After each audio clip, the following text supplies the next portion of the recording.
Welcome back to the deep dive. Usually, when we sit down at these microphones, we're unpacking a dense economic report, or maybe a complex piece of geopolitical history, or perhaps a new breakthrough in tech. But today we are going to boot camp. And just to be clear, for everyone clutching their coffee cups in fear, this isn't a physical boot camp. There are no mud pits, no drill sergeants screaming at you to drop and give them 20. Well, actually, there might be a drill sergeant of sorts. But she deals in words, not push-ups. That's right, we are diving into a high-intensity vocabulary session based on the A to Z series led by the educator Ronnie Mom. Specifically, we are looking at what she calls a smart revision session. Smart revision, I like that terminology. It implies we aren't just working hard, we're working efficiently. It's not about brute force. Exactly. And the source material frames this in a really interesting way. Ronnie Mom contrasts this specific session with something she calls the Samudra Manthan batch. Now, for our listeners who might not be familiar with that term, it's a really evocative metaphor.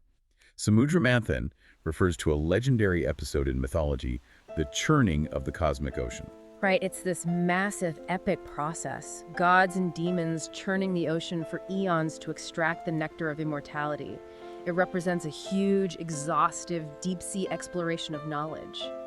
In a study context, that's your year-long comprehensive course where you learn every single exception to every single grammatical rule. It's the ocean churning approach.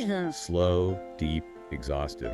But this source material we are looking at today, this is the speed run. This is for the learner who has the exam next week, or the professional who has a high-stakes meeting tomorrow and realizes their vocabulary is a bit rusty and they don't have time to churn the ocean. They need the nectar, and they need it now.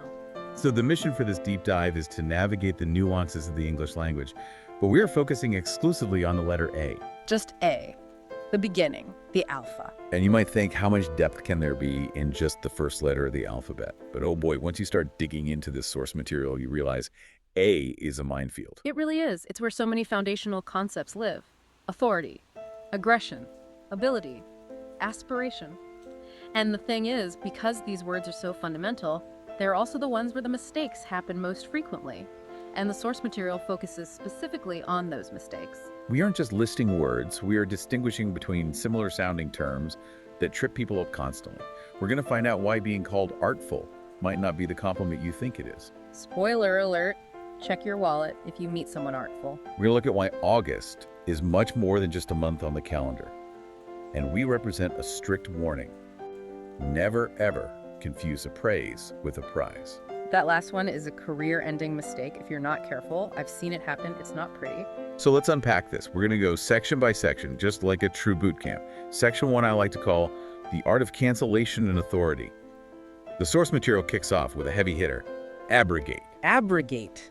It sounds aggressive, doesn't it? It has that hard G sound. Abrogate. It sounds like something a tank does, or like you're slamming a gate shut on something. That's a great way of putting it. It effectively is a tank for laws. The definition here is very specific. It means to repeal, to cancel, or to abolish. But we are usually talking about laws, customs, or formal agreements. You don't just abrogate a dinner date because you're tired. Sorry, I have to abrogate our lunch. I have a headache. You'd sound ridiculous. You'd sound like you think you're a king. You abrogate a treaty. You abrogate a constitutional article. It implies a formal exercise of power to wipe something out of existence. Right, and the source points out a really specific confusion students have here. They often mix up appeal and repeal. Yeah, I get it, they sound similar, they both end in peel, but the meanings are almost opposite. They are vectors pointing in completely different directions. Let's break it down. Appeal comes from a sense of requesting or pleading. In the source, Ronnie Mom explains it using the Hindi phrase Puna Avidan, which translates to reapplication. You are asking for something again. So you appeal to a higher court. You are looking up, asking for help, or a review. Exactly. You are in the lower position looking up, please look at this again, please change this. That is an appeal. It's a request for reconsideration. Whereas repeal. Repeal is the axe. Repeal comes from the top down. It's to revoke or cancel. It is the opposite of enacting a law. If appeal is asking for a second chance, repeal is taking away the rule entirely. The government repeals a tax. The legislature repeals a statute. So appeal is a request. Repeal is a deletion. It's a really clear way to think about it. Precisely. And in the context of abrogate, repeal is the synonym. Appeal is the trap. It's the distractor answer on the multiple choice test. The source actually lists a whole battery of synonyms for this concept of removal. It seems English has a lot of ways to say delete or cancel. We've got abrogate, we've got repeal, and then we have annul. Annul is interesting because it deals with validity. When you annul something, you are saying it is null and void. It's as if it never happened. We often hear this with marriages in a legal sense. An annulment isn't just a divorce, it's a declaration that the marriage wasn't valid in the first place. That is a subtle but important distinction. Divorce ends a valid marriage. Annulment says there was never a valid marriage to begin with. You've got it. So a law could be annulled if it was passed unconstitutionally. The court says this was never a real law. Okay, that makes sense. Then there is rescind. Rescind is about taking back. Imagine you extend your hand with an offer, maybe a job offer or an invitation, and then you pull it back. You rescind it. We are rescinding the job offer. That hurts. It does. It implies the offer was there, but now it's gone. It's that act of retraction that's key to the word's meaning. Then revoke. How is that different from rescind? Very similar, but revoke is often used for licenses or privileges, things that have already been granted and are in effect. You have a driver's license, the state can revoke it, you have a security clearance, it can be revoked. It's calling back a permission that was granted. So you rescind an offer, but you revoke a license. That's a good general rule of thumb, yes. Rescind is often before it's taken effect, revoke is after. And then there's the most extreme one on the list, exterminate. Which brings a very different energy to the table. That's destroying completely. You don't exterminate a law, usually. You exterminate pests. Or, in the darkest historical context, populations. It means to root out and destroy. So while it's in the same family of getting rid of something, its usage is much, much narrower and more final. So the key takeaway for this cluster is, if you see appeal, think request. If you see repeal, abrogate, or annul, think cancel. Cancellation versus application. Keep those buckets separate. That's the smart revision right there. Moving from cancellation to control, the next A word on our list is autocratic. This creates a lovely bridge from the legal talk. Etymologically, this is pretty transparent if you know your roots. Auto means self. Like automatic, Yeah. or autobiography, self-writing. Right. And cratic refers to rule or power, like a democratic rule by the people. So autocratic is self-rule. Now, if I say I have self-rule, that sounds nice. It sounds like I have self-discipline, like I'm in control of my own life. You would think so, but in political or organizational terms, self-rule means I rule by myself. Huh. I don't listen to you. I don't need a committee. I don't need a vote. I am the sole source of power. The boss who says my way or the highway.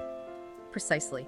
An autocrat is domineering. They expect total obedience. It's a word that carries a heavy weight of authority without collaboration.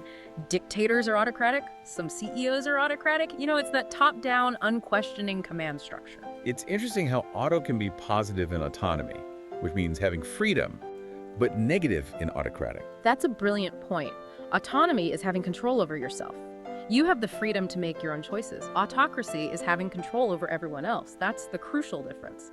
One is internal freedom, the other is external control. Speaking of authority and high status, this brings us to one of my favorite reveals in the source material, the word August. Now, if you ask 10 people on the street what August is, 10 of them will say, it's the month after July, it's hot. And they wouldn't be wrong, but they'd be missing the richness of the language. And if they encounter this word in a formal text, they might get very confused. As an adjective, August has nothing to do with the calendar. Well, actually it does historically, but the meaning is majestic, dignified, imposing, or kingly. The source mentions Augustia Muni, or Augustus Caesar, to help remember this. That's the connection. Augustus Caesar wasn't named after the month. The month was named to honor his majesty. Then it gave Octavian the title Augustus, the revered one, the majestic one. It was a step above just being a king. It was almost godlike. So if someone has an august presence, they walk into the room and everyone straightens their tie. They command respect just by being there. Exactly. It implies an imperial grandeur. It's not just impressive, it's imposing. It commands respect. You feel it. You wouldn't use it to describe, say, a cool new gadget. You'd use it for an ancient institution or a venerable leader. So if I say, we are in the august company of our expert today, I'm not saying you're a summer month. I'm saying you're majestic. I will certainly take that as a compliment, though I'll try not to let it make me autocratic. Please don't. We have a show to record. But that's a great word to have in your pocket. The august body of the Supreme Court, an august lineage. It elevates your speech immediately. It does. It adds a layer of formal dignity that impressive just doesn't quite capture. It has a weight to it. Now let's get into the danger zone. Section 2 of our deep dive is the trap of similar sounds. These are the confusing pairs that ruin emails and fail exams. The source material puts a huge emphasis on these because they are where the speedrun mentality pays off. You fix the mistake quickly. The first one is the one we teased in the intro, appraise versus appraise. This is the classic corporate blunder. I see this in emails all the time. Let's look at appraise first. A-P-P-R-A-I-S-E. You hear this in performance appraisal. That's the one I always think of. Right. To appraise is to evaluate. You are judging the value of something. You appraise a house before you buy it. You appraise a diamond ring. You appraise an employee's work over the last quarter. The core concept is assessment and value. Okay, so appraise of value, got it. Now what is apprise? A-P-P-R-I-S-E. Just one letter different. And a world of difference in meaning. Apprise means to inform, to tell someone something, to notify, to bring them up to speed. And here is the grammar note that the source emphasizes, and this is crucial for anyone listening who wants to sound polished. Yes. This is the tell. You apprise someone of the facts. That preposition of is almost always there. I need to apprise you of the situation. So I will apprise you of the latest numbers, not appraise you of the numbers. Correct. You do not appraise someone of the numbers. If you say, I need to appraise you, you are looking at them and estimating their market price, which is weird. I appraise you at about $50. It's not going to go over well. That's going to get you a slap in the face. Or a visit from HR. So, appraise is to value, apprise is to inform. That is a distinction worth memorizing. If you are writing an email to your boss, pause. Are you telling them something? Then you are apprising them. Are you evaluating something? Then you are appraising it. Next pair, affectation versus affection. Now, affection, I think we know, that's love, fondness, warmth. Right, genuine warmth. You have affection for your friends, your family, your pets. It comes from the heart. It's real. But affectation, that is the evil twin. Affectation is artificial behavior. It's showing off. It's a pretense. It comes from the same root as affected, like he adopted an affected manner. It's something you put on. Can you give me an example of affectation? Imagine someone who grew up in the suburbs of Ohio, goes to London for a 2-week vacation, and comes back speaking with a posh British accent and using a monocle. That accent, that monocle, that is an affectation. It's a facade. It's not who they really are. It's fake. It feels inauthentic. Exactly. It's performative. The source uses words like sham, hypocrisy, artificiality. It's behavior designed to impress, but it usually just annoys. And the source notes that students mess this up under pressure just because the spelling is so close. They see A-F-F-E-C-T-A-T-I-O-N, and their brain just shortcuts to affection. It's a visual trap. Your eyes play tricks on you in a high-stress situation. You have to slow down. Affection is what you feel for your dog. Affectation is acting like you own a royal corgi when you actually own a hamster. Love that. Okay. So next up, accentuate versus attenuate. This sounds like a physics lesson. It is, in a way. The concepts are very physical. Let's start with accentuate. Think of an accent mark in a language. What does it do? It tells you to stress that syllable, Yeah. to hit it harder, to make it stand out. Exactly. To accentuate is to emphasize, to stress, to make something stand out. If you wear vertical stripes to look taller, you are accentuating your height. You accentuate the positive. You turn the volume up on a specific feature. So it's about making something more noticeable. Precisely. And attenuate. Attenuate is the opposite direction. It means to weaken, to reduce in force, or literally to make thin. Think of diluting something. Where do we see this word? It feels more scientific. You see it in science all the time. If a signal traveled over a long wire, it attenuates. It gets weaker and weaker over distance. In medicine, we use attenuated viruses in vaccines, viruses that have been weakened so they can't hurt you, but they can still teach your immune system. So accentuate makes it pop, attenuate makes it fade. Precisely. Accentuate turns the spotlight on, attenuate dims the light, a perfect pair of opposites. Now, we have a four-way cage match here. Access versus excess versus assess versus seed. The source throws these all together because they are a phonetic nightmare. This is one of those clusters where if you are mumbling, nobody knows what you're saying. Let's break them down rapidly. Access. To approach or enter. I have access to the file. Wheelchair access. Simple. A-C-C-E-S-S. Right. Then excess. E-X-E-E-S-S. Too much. Surplus. Excess baggage. Excessive noise. Also pretty straightforward. Assess. A-S-S-E-S-S. We just talked about this with appraise. Yeah. To evaluate, I need to assess the damage. Yeah. To judge the value or extent of something. And finally, accede. A-C-C-E-D-E. This is the tricky one. This is the one that people often stumble over. I feel like I see this in news reports about treaties or political negotiations. You do. Accede means to agree or consent to a demand, but usually there's an implication of yielding. You accede to a request. It often implies agreeing after a bit of pressure or negotiation. So it's not just enthusiastically saying yes, it's more like, okay, fine, I agree. There's a sense of giving in. It can be. The government is ceded to the demands of the protesters. It implies a shift. You were here, and now you have moved to agree. You've yielded the point. Or a country can accede to a treaty, meaning it formally joins and agrees to be bound by its terms.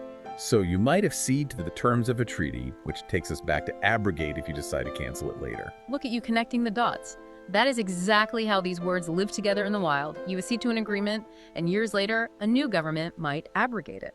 I try. Let's move on to section 3. Intelligence, skill, and the lack thereof. I love this section because the words are just so descriptive. We start with the expert.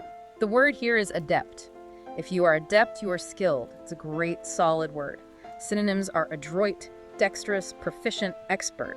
It means you're really good at something. The source brings up the phrase, a jack of all trades in this context. Which is interesting usage. Usually, jack of all trades implies master of none. But here, the source is using it to frame the discussion of skills. Being adept means you have mastered the trade. You aren't just dabbling, you are the master of at least one. And on the other end of the spectrum, we have the newbie. The source gives us a whole basket of words for beginners. Yes. We have the neophyte and the tyro. These sound very Greek and Latin, very formal for someone new to a field. A neophyte is literally a new plant, someone newly planted in the garden of knowledge. I like that image. So a neophyte in the company is the fresh hire, the one you have to water. Exactly. But then we have the colorful one, greenhorn.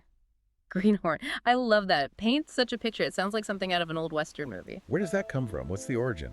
It refers to a young animal like an ox with green knee horns. The horns haven't matured or hardened yet.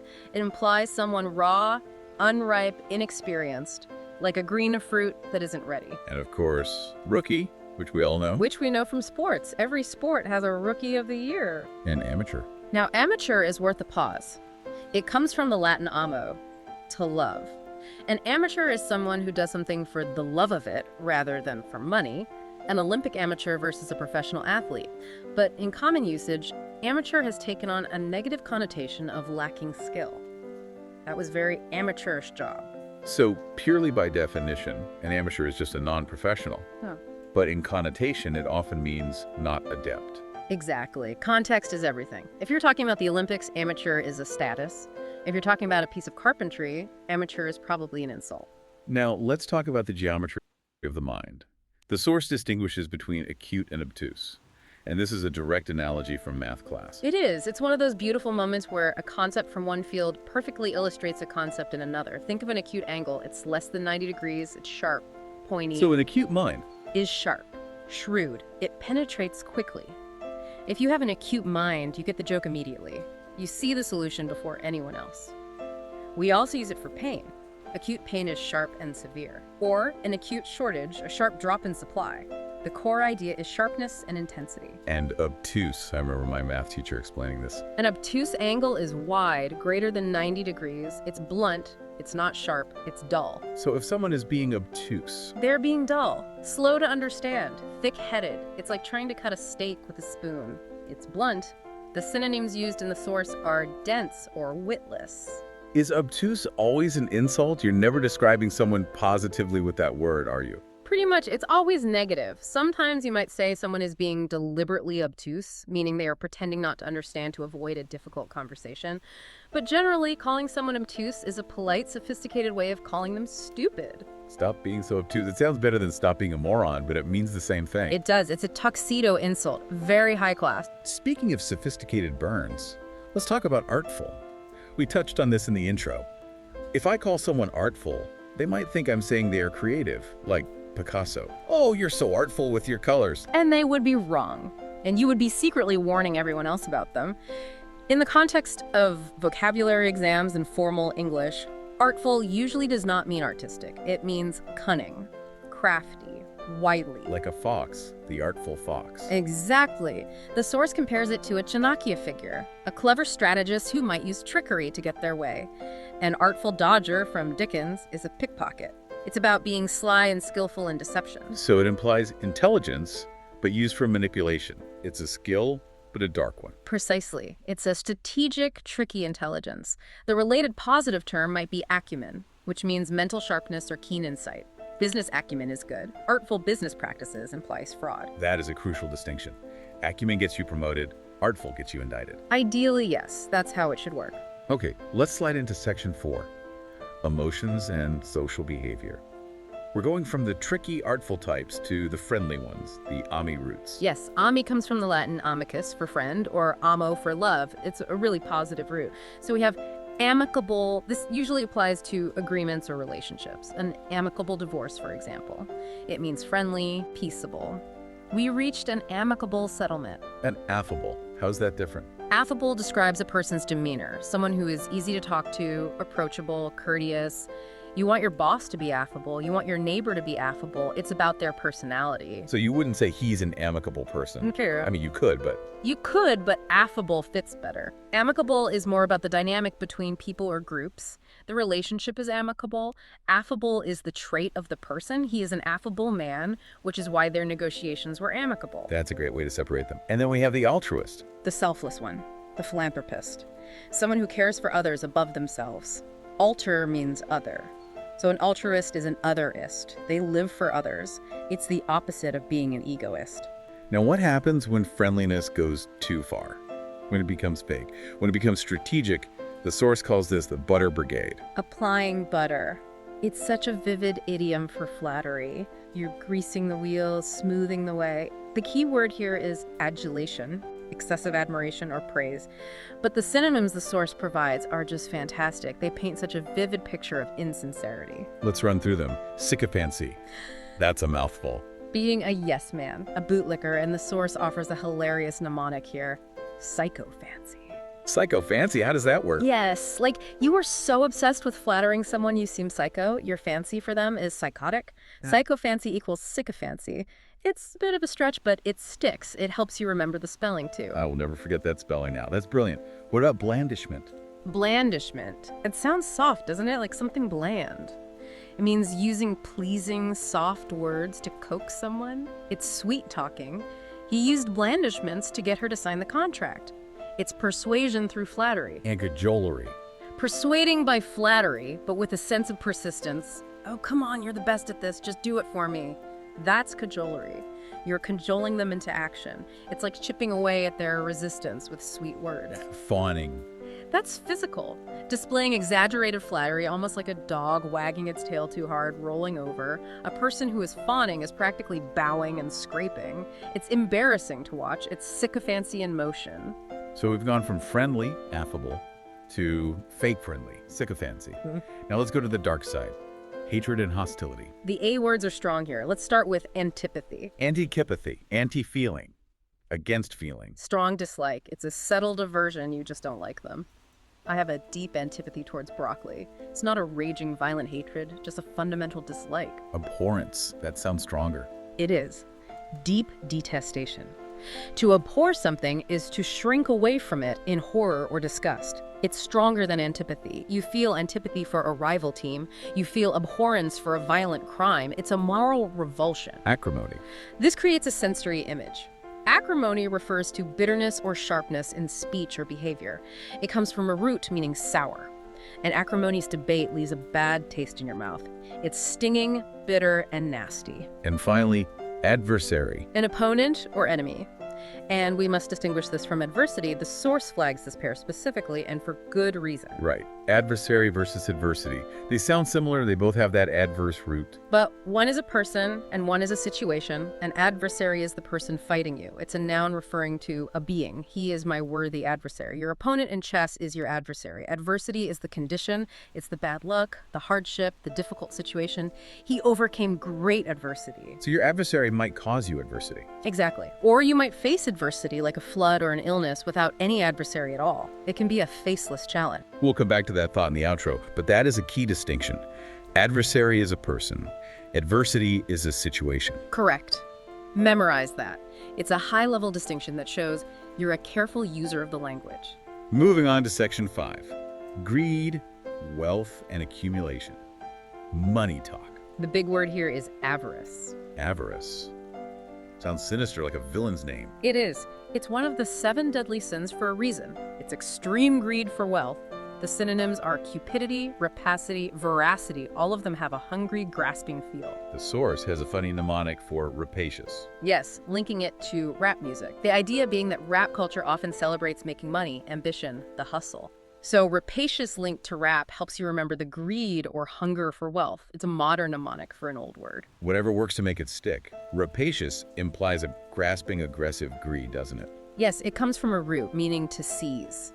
Like a raptor or a bird of prey. It's not just wanting money, it's hunting for it, seizing it aggressively. And on the flip side of greed, we have the result of greed, perhaps. Affluence. Wealth, abundance, opulence. If you have affluence, you are flowing with money. It's related to fluid and flow. An affluent society is one where resources flow freely. It's a much more positive, less grasping term than avarice. And the source contrasts amass with disperse. Right. To amass is to gather. An avaricious person amasses wealth. They pile it up.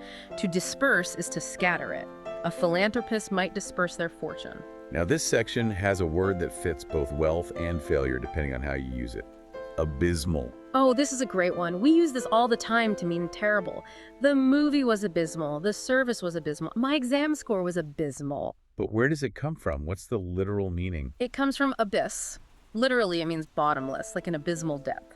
The source mentions the fathometer, which is an instrument to measure depth, fathoms, linking to the concept of the unfathomable. An abyss is a chasm so deep you can't see the bottom. So when we say a performance was abysmal, We are figuratively saying it was so low, so deep in the hole, it was bottomless. It wasn't just bad, it was infinitely bad. It's a very dramatic way to say terrible. how was the podcast? It was abysmal. Let's hope not. Let's hope it was August. Not abysmal. Let's hope not indeed. Let's move to section 6. Action, verbs, and states of being. We have another confusing pair here that sounds religious. Absolution versus ablution. This is a classic mix-up because they both involve cleaning and they both sound, very formal and serious. Okay, break it down for us. Ablution first. Ablution is the act of washing or cleansing. It's often used in a religious context, like ritual washing before prayer. But it is physical. You use water, you perform your morning ablutions, brushing teeth, washing your face. It's a fancy word for washing. And absolution. Absolution is forgiveness. It is the washing away of sins or guilt. You don't use soap for absolution. You use an apology, a confession, or a priest's blessing. It's about being absolved of wrongdoing. So you perform ablution to clean your hands, and you seek absolution to clean your soul. Beautifully put. And mixing them up leads to very confusing sentences. I went to the priest for ablution. Sounds like you asked him to give you a sponge bath. Which is definitely not what you meant, and probably not a service he offers. Hopefully not. Next word, adorn. To decorate or beautify. We adorn a room, we adorn a Christmas tree. Synonyms are embellish, garnish, deck. The source mentions bedizen, which is a fun, old-fashioned word. Bizes. That sounds like a sci-fi villain. Lord Bedizen of the fourth quadrant. It does, but it means to dress up or decorate gaudily. To overdo it. If you are bedizened with jewels, you're wearing too many. It implies a certain tackiness. Adorn is usually positive. Bedizen is often negative. And then we have alert versus agile. State of mind versus speed of movement. This is subtle but important. They're both about readiness, but in different ways. Alert is watchful. Your mind is ready. Yes. Vigilant, wary. You are mentally ready. You see the threat coming. Your radar is on. You are paying attention. You're an agile. Agile is quick-moving, nimble. It's about the ability to change direction physically or mentally. An agile dancer, an agile mind that can jump between topics. Can you be alert but not agile? Certainly. Think of an old guard dog. He might be very alert. His ears perk up. He's watching every move you make. But if he's old and stiff with arthritis, he might not be agile enough to chase you. He sees you, alert, but he can't catch you. Not agile. That makes it crystal clear. The source lists alacrity as a synonym for agile. That's a great word. Yes, alacrity is a fantastic word. It means brisk eagerness. If you do something with alacrity, you do it cheerfully and quickly. It combines speed with a positive attitude. He accepted the invitation with alacrity. And celerity. Celerity just means swiftness, speed. He moved with celerity. These are high-level vocabulary words that impress people. Celerity is pure speed. Alacrity is speed plus enthusiasm. I moved with celerity. Sounds much better than I ran fast. It does imply a certain grace and literary flair. We are heading into the home stretch here. Section 7. Miscellaneous but critical A words. These didn't fit into a neat category, but the source flags them as essential. First up, abstruse. We talked about obtuse earlier, which implies the person is stupid or dull. Abstruse is the other side of the coin. It's not about the listener, it's about the material. How so? Abstruse means hard to understand, obscure, complex. A difficult puzzle is abstruse. Quantum physics can be abstruse. The subject matter itself is difficult to penetrate. So if I can't understand the book, If the fault is in the complexity of the material, the book is abstruse. If the fault is in your lack of sharpness, you are being obtuse. so a smart person can struggle with an abstruse text. Exactly. Even Einstein might find a poorly written manual abstruse. It's about the density of the object, not the dullness of the subject. Ouch, but helpful. Next one, assiduous. Hardworking, showing great care, diligent, sedulous, industrious. It means you stick with the task and you do it carefully. And the mnemonic. This one's a classic. The source is very direct here. Ass, as in a donkey. Donkeys are known for working hard, carrying loads without complaint. So, assiduous means working hard like a donkey. It's a bit crude, but it works. You'll never forget it. Simple, effective. Anticipate. To expect or predict, but it implies preparation. I anticipated the rain, so I brought an umbrella. It's different from just expecting, where you might just sit there. Anticipation implies looking forward and getting ready for what's coming. Acronym. A word formed from the initial letters of other words. NASA, ISRO, laser. We use these every day without even thinking about them. The ancestors. Forefathers, those who came before, your lineage. And finally, the top of the mountain.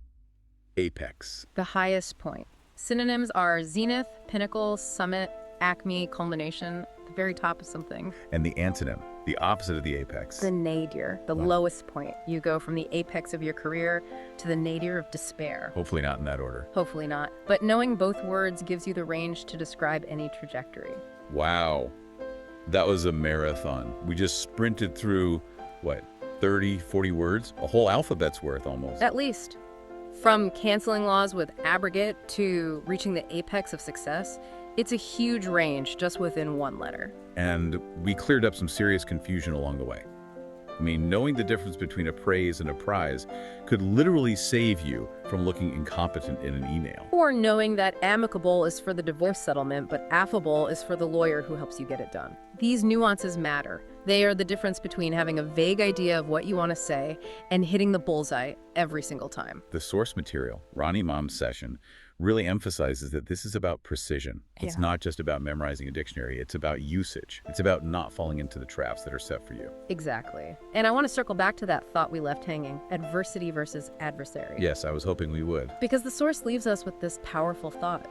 Vocabulary, this massive list of words, might feel like an adversary when you first look at it. An enemy, something you have to fight. Right. It feels intimidating. It fights you. You forget the meanings. It feels like an opponent standing in your way. But with practice, with smart revision like this, you are actually building the tools to overcome adversity. So the adversary becomes the tool to beat adversity. Precisely. You master the words so that when you face the hardship of the exam or the difficult meeting or the complex contract, you have the weapons you need. You turn the enemy into a resource. You take what once fought you and make it fight for you. That is deep.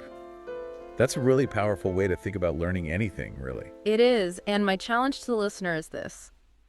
Be assiduous in your review. Don't be obtuse about these nuances. Stay alert. And maybe, just maybe, you'll reach the apex of your potential. Look at you, using the vocabulary already. Effortlessly. And I try to be adept. I've had a good teacher. You're accentuating your skills. I'm very impressed. Okay, we're going to stop before this becomes abysmal. Agreed. A very wise decision. Thanks for listening to this deep dive. We'll see you next time.